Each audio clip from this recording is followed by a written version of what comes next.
Hey guys, welcome back to my channel. My name is Crystal and today's tutorial is going to be how to crochet this really cute medium-sized shoulder bag.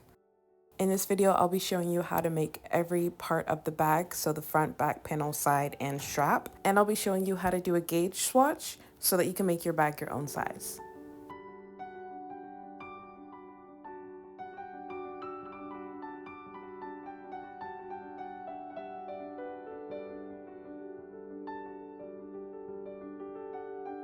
So before I begin to crochet, I get a bag that I already have. And this doesn't have to be a crochet bag. It could be literally any bag. And I will measure it. For this tutorial, I do want my bag to be around the shape. That's why I'm using this bag. So what I'm in the process of doing here is called a gauge swatch. And I'm going to insert a photo here to explain what that is. So feel free to pause here and just read over it. And if it doesn't make sense, I'll still explain.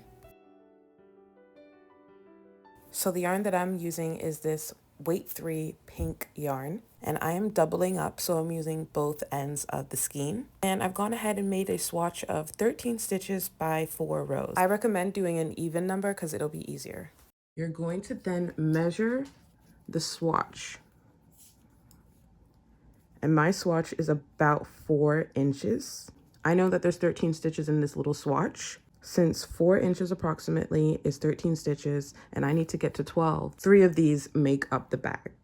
I hope that makes sense.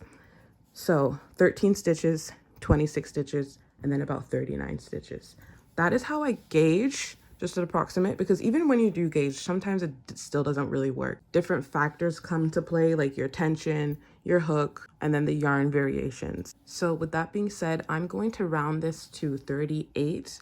I'm going to do 38 stitches, so we're going to start off with a chain of 39.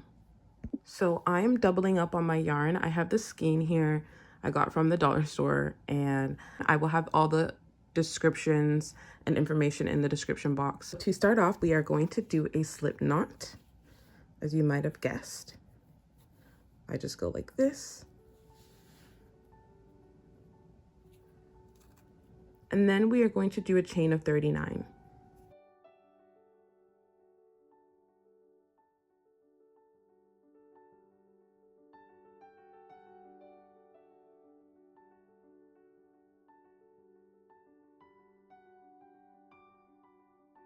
$38, $39. So I've chained 39 and we are going to turn our chain so that we can reveal the bumps. These are the loops, V, V, V, but we're going to turn our chain around like this a little bit and we will see all these bumps. This is the 39th stitch over here, right? So we are going to skip that one over here. And we're going to go, so skip this and go right to the second bump. So this is the 38th stitch or chain that we did. Then we're going to single crochet 1. Then we can put a stitch marker right here.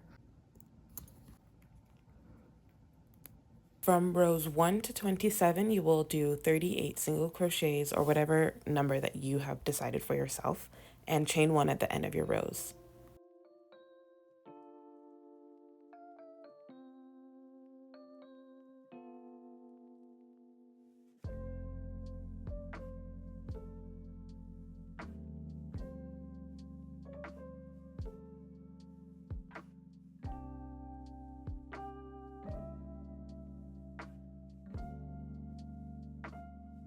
I'm approaching the last bump and I'm going to put my last single crochet in here. It should be number 38.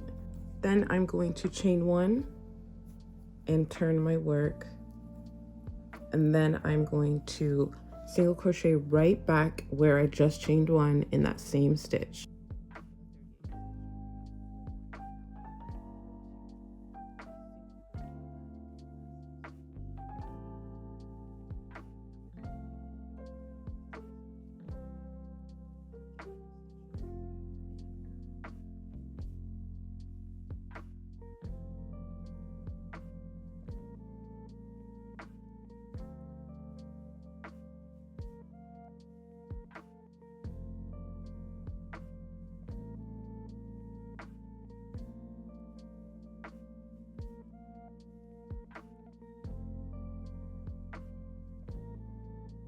So I have now done my 27 rows, and we are not going to cut off.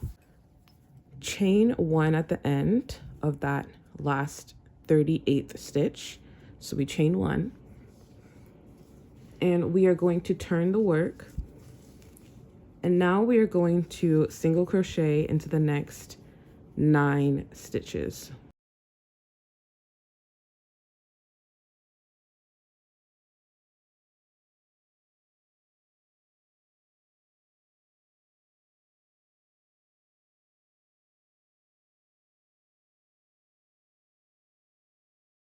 After that, you will not chain 1, and instead you will just turn the work and single crochet decrease, which is the same thing as single crochet 2 together, into the next stitch. Just like I'm doing, you're going to pull up a loop, and you'll have 2 loops on your hook, and then go straight to the next stitch, and then pull up another loop, and then you'll have 3 loops on your hook, and then you'll pull through all 3 loops. This part is a little tricky to do, and make sure you're being a little bit loose with your tension, just because it's hard to crochet back into due to there not being a chain 1. And so we should have 8 because we decreased. Decreasing means just going down by 1.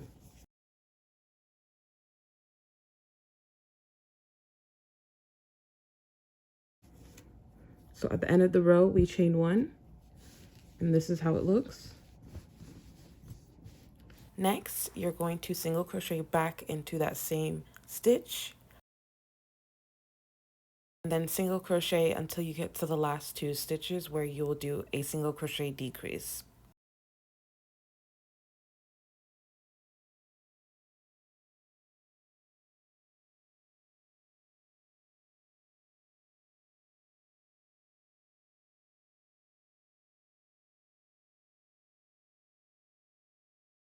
And I'm going to finish it off like this, and I'm not going to chain 1. Then we turn the work immediately, and we are going to go right back into it and do another decrease like this. So 3 on our hook, and then we pull through, and then we single crochet in the rest of the rows. So that's 1, 2, 3, 4, 5, 6. Then we chain 1. Now we are going to cut off our yarn, and we're going to do the exact same thing to this side. After chaining 1 and cutting off, make sure you leave a long tail for at least one of these panels. Attach your yarn to the back like this, then pull up a loop, chain 1, and then repeat the exact same steps as we did for the left.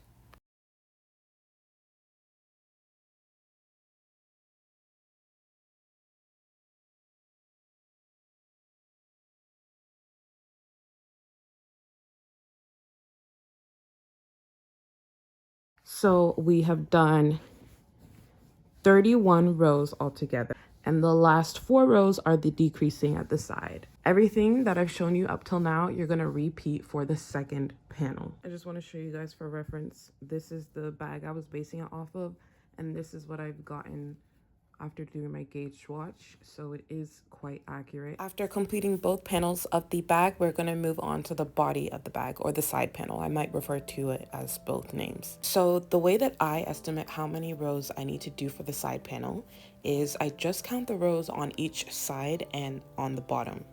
31 plus 31 is 62, plus 38 is 100. To do the strap, make a slip knot and then chain the length that you want the width of the bag to be. The width is totally up to you. I went with chain 8 and then skipped the first chain, and I made sure to make it an odd number because it ensures that I'll have a middle point and 2 equal sides.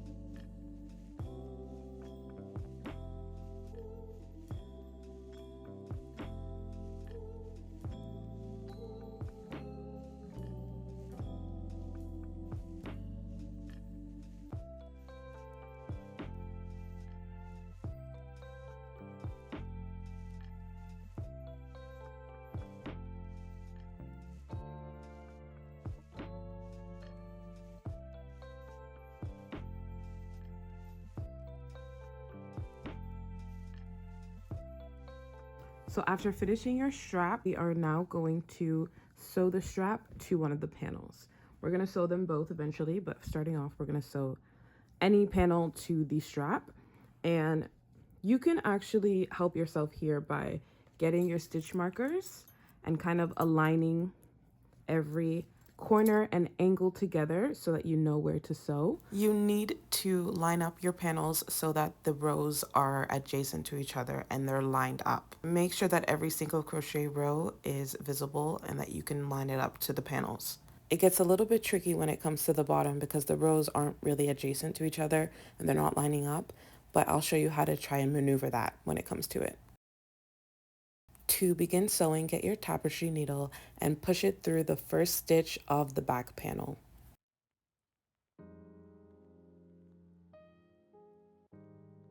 Then line up the side panel and push it through the first stitch of the side panel as well. And then just pull through your needle for both stitches. And we are going to sew from the outside like this. And we're just gonna keep going in and out.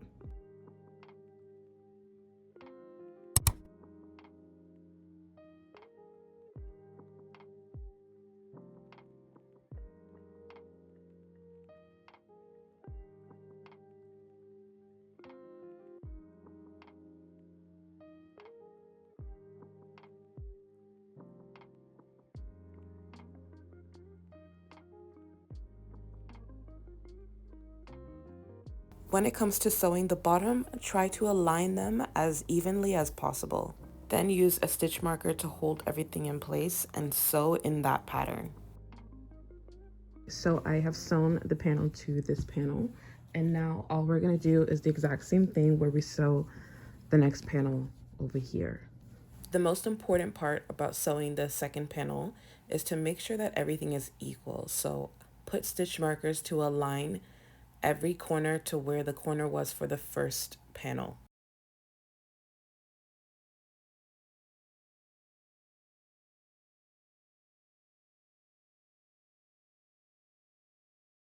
Here is an example of a good corner. So I have attached both panels to the exact same row of the side panel. And here is a wrong corner. So I did not attach to the right corner. So don't worry if you make this mistake, just undo it and do it again. You can now decide if you want it to be inside out or the right side up. This is inside out, and then this is the right side up. The right side up is a bit more sturdy, so I have left it at this side. After weaving in our ends, we will start on the strap. We count 1, that first decrease off, 2, 3, we go into the 4th one. Pull up a loop, chain 1, and then we will go straight back where we chained 1. And we're going to start a decrease on that 4th stitch, 5th stitch, and do that decrease, single crochet. The next stitch is also going to be a single crochet decrease. The decrease should start in the front panel and then end in the side panel. So I've pulled up a loop here, and that's the last stitch of the front panel. And I'm going to finish off that decrease in the first stitch of the side panel.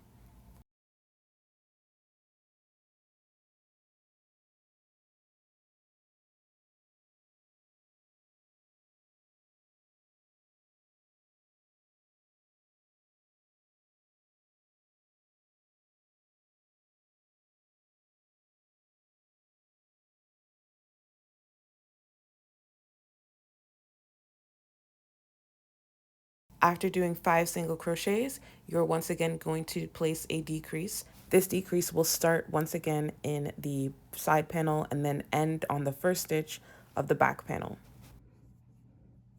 And then one last decrease, 1 and 2. Okay.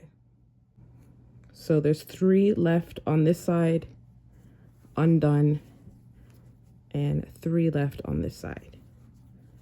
Chain 1, turn our work immediately after row 1 is row 2, and we're going to do the same thing where we decrease in the first stitch like this, And then we're going to single crochet normally in the next 5 stitches. 1, 2, 3, 4, and 5. And then we're going to decrease in that last stitch. 1, 2. This is because I want my strap to be like quite thin. Then row 3 is going to be normal single crochets. And now we can do the strap as long as you prefer your strap to be.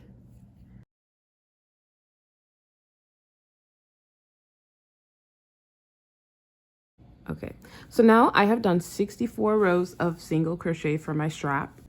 Now make sure that you count how many stitches you're going to need to sew into or slip stitch into, whichever one you want to do. I'm sewing. We have 1, 2, 3, 4, 5, 6, 7, 8, 9, 10, 11, 12, 13. So we have those 3 at the end.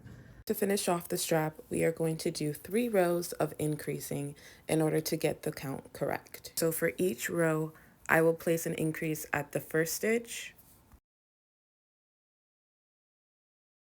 then single crochet, 1 single crochet for the next 7 stitches,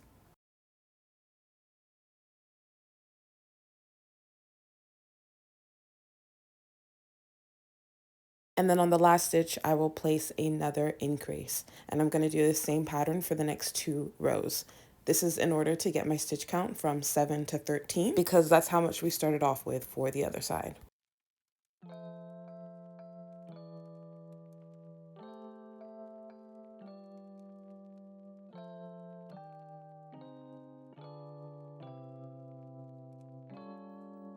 On the last row, chain 1 and cut off, and then we're going to sew the strap to the bag. In order to start sewing, get your tapestry needle and put your yarn through.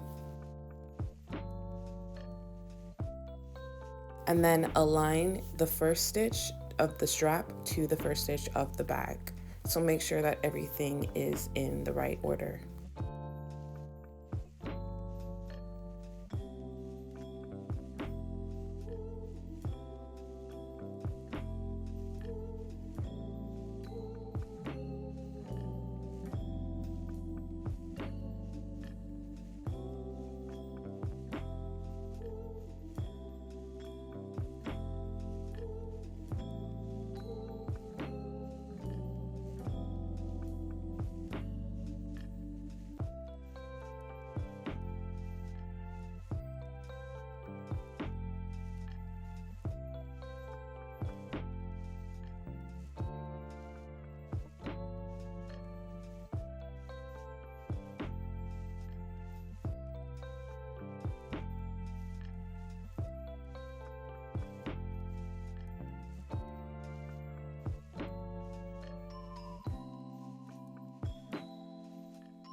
After sewing, you will weave in your ends in multiple directions to ensure that everything stays tight and doesn't unravel.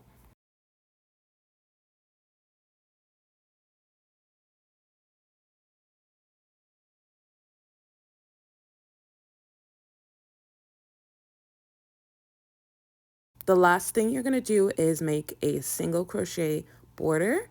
Now you can go throughout the whole, circumference, but I just went from the strap from one side to the other side. So you're going to attach your yarn to the side of the bag near the strap where it begins, and then pull up a loop and chain 1. And then you're going to single crochet back straight in that chain 1 space, and then just single crochet along the whole side of the bag. So this is a keychain that I got from an unboxing. Like somebody sent me a yarn winder.